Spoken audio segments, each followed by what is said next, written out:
Alright, so some things you're going to notice about my bumper. First of all, when I had to change this bumper out the first time, I decided to leave these bolts out right here. They connect through the fender right there, and the hole to connect them is just really small. Back in here, it's really hard to get to, so I decided to leave them out and see how it went. Just so you know, for you MR2 owners, you don't really need these. It held in place, it didn't move around. As long as the rest of the bolts are there, these are good.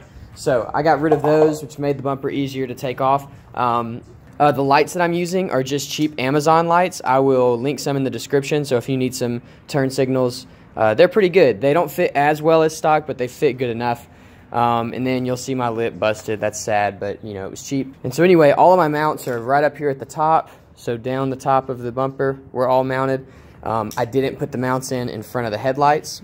And then the mounts right here. And then obviously the push pin mounts on the bottom. That's all that's holding my bumper on. It makes the bumper a lot easier and a lot faster to take off. So I got in a wreck about 1.5 years ago, and I had a 93 bumper with fog lights and some JDM turn signals and everything, and it was just destroyed, which is super sad. So I replaced it with this one. This was my backup. It obviously was peeling. I did a couple videos on fixing it really quickly. It was right around the time that my first son was born, so I was just slammed and just didn't feel like I even knew how to live anymore. And so I did some quick clear coat fixes, but I'm going to actually fix this for real this time and make it look nice. I decided I am going to paint the lip. I went back and forth on this. I really think the black lip looks cool, but I think I am going to paint it. I don't know. I'm going to get it on there and kind of find out what I'm going to do. My favorite lip for this car is the AeroWear lip, so I got that. I'll also post that in a link below on the video. I got it off Amazon. I think it was like 80 bucks, and it got here in 2 days, so you just couldn't beat it. Next thing I'm going to do is I'm going to kind of disassemble this bumper. I'm going to get the emblem off. I'm going to pull this lip off and get it ready for the new lip to go on, and then I'm going to sand the whole thing, and I'll paint it, and it's going to be looking good.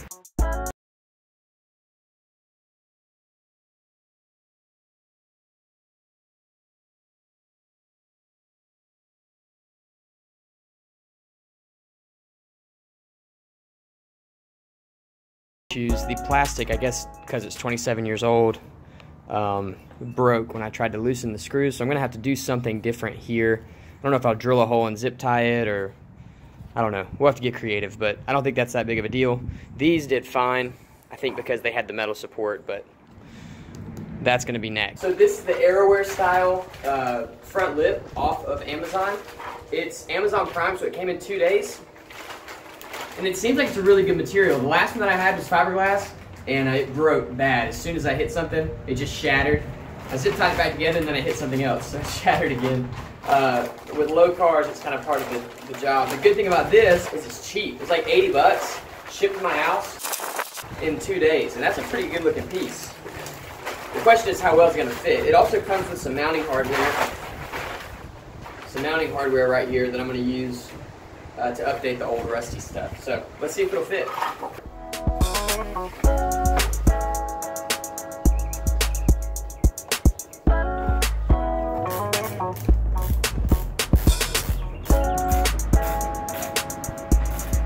Alright, so a quick review on this while it's still fresh on my mind. Overall, this thing fits really well. It fits the bumper really well, especially for the price. It's really awesome. The material it's made out of is very similar to the OEM plastic, which I'm really excited about because I think it'll last a pretty long time, even with hitting the road a good bit, because my car is fairly low. Also, the lines line up really well with the intake scoop, and so that's kind of a nerve-wracking thing too with buying cheap aero parts. The lines can be off a little bit, and these line up really well. The only two complaints I have, one is the holes work well. They're in the right spots, they're just not quite big enough. So if you're going to do this, if you're going to put this lip on your car, drill the holes a little bit bigger. It'll make it a lot easier to install. Second, the bag the hardware comes in is a little bit exploded.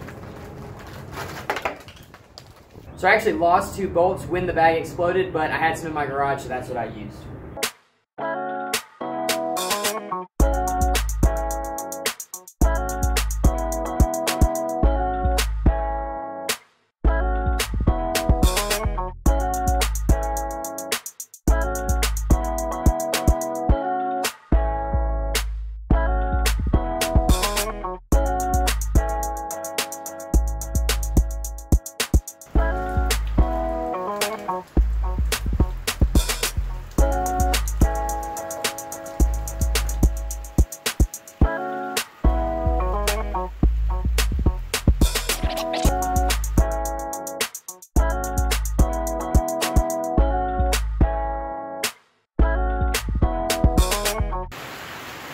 you've never done these before, they're pretty straightforward.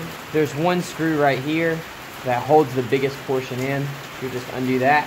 And then there's a lip right here that's going to slide into that notch. We'll slide it in there first and then lean it back into its position and then replace the screw. This one is actually just like pressure fit. So with this trim piece on, we've got 2 tabs here, line them up, and then this piece goes into that little grommet. So line that up as well. Once that's in, give it a good press, and it's done.